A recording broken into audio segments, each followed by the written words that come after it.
जिला मुख्यालय पर आज आशा सहयोगिनी संगठन के बैनर तले आशा कार्यकर्ताओं ने प्रदर्शन किया। इस दौरान उन्होंने अपनी विभिन्न मांगों को लेकर मुख्यमंत्री और चिकित्सा मंत्री के नाम जिला कलेक्टर, सांसद एवं विधायक को ज्ञापन सौंपा है। ज्ञापन में आशाओं ने बताया कि उनसे अनेक प्रकार के कार्य करवा लिए जा रहे हैं, लेकिन इसके बावजूद भी उन्हें सबसे कम मानदेय दिया जा रहा है। वर्तमान में आशाओं को मात्र 4,500 रुपए मासिक भुगतान किया जा रहा है, जबकि चुनाव के दौरान मानदेय 6,000 रुपए करने का वादा किया गया था। आशाओं ने सरकार से नियमित करने, 18,000 रुपए फिक्स वेतन देने, एएनएम एवं आंगनबाड़ी कार्यकर्ताओं की तरह सीधी भर्ती में शामिल करने, भेदभावपूर्ण प्रोत्साहन राशि व्यवस्था समाप्त करने तथा गाइडलाइन के अनुसार ही कार्य लेने की मांग की है। आशाओं का यह कहना है कि ऑनलाइन और अतिरिक्त कार्य के लिए उन पर दबाव बनाया जाता है और भुगतान न मिलने के साथ नौकरी से हटाने की धमकी भी दी जाती है। उन्होंने चेतावनी दी है कि यदि आगामी बजट में मांगे नहीं मानी गई तो वे मतदान का बहिष्कार करेंगी। संवाददाता मीठालाल गुर्जर की रिपोर्ट।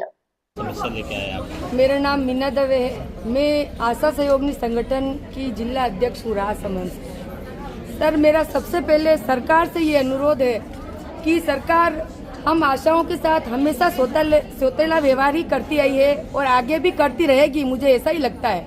क्योंकि पिछले बजट में जब हमारे जो अशोक गहलोत जी थे तो उन्होंने 15% हमारा बढ़ाया था, और जब भजन लाल जी की सरकार आई तो उन्होंने और 5% घटा दिया।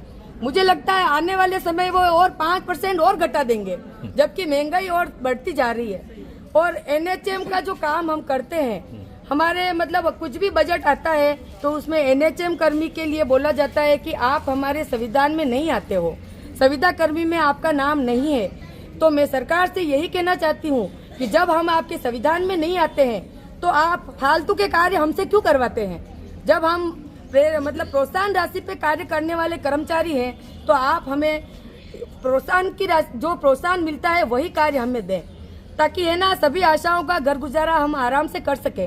जो काम हमारा नहीं है, चुनाव में ड्यूटी लगाएंगे तो अन्य कर्मचारियों की तरह वो हमें पेमेंट नहीं देते हैं, फ्री में हमसे कार्य करवाते हैं और उसके लिए भी हमसे दबाव बनाते हैं कि आपको ये कार्य करना ही होगा, अगर आप कार्य नहीं करोगे तो हम आपको नौकरी से हटा देंगे। हमारी कुछ बहनें ऐसी है जो जवाब नहीं दे सकती है, डरती भी है। मैं किसी से नहीं डरती हूँ, अगर मुझे नौकरी से हटा दे तो भी मुझे कोई टेंशन नहीं है, क्योंकि करोड़ों की तो कोई संपत्ति दे नहीं रही सरकार हमें, है ना। और मैं अपनी बहनों की तरफ से सरकार को ये संदेश देना चाहती हूँ कि अगर वो हमारी नहीं सुनते हैं, आने वाले बजट में अगर वो हमारी अच्छा मतलब नहीं करते हैं हमारे लिए कुछ, तो 2 साल तो हो गए हैं उनके कार्यभार को, 3 साल और निकल जाएंगे। लेकिन कांग्रेस का भी हमने देख लिया और बीजेपी का भी देख लिया।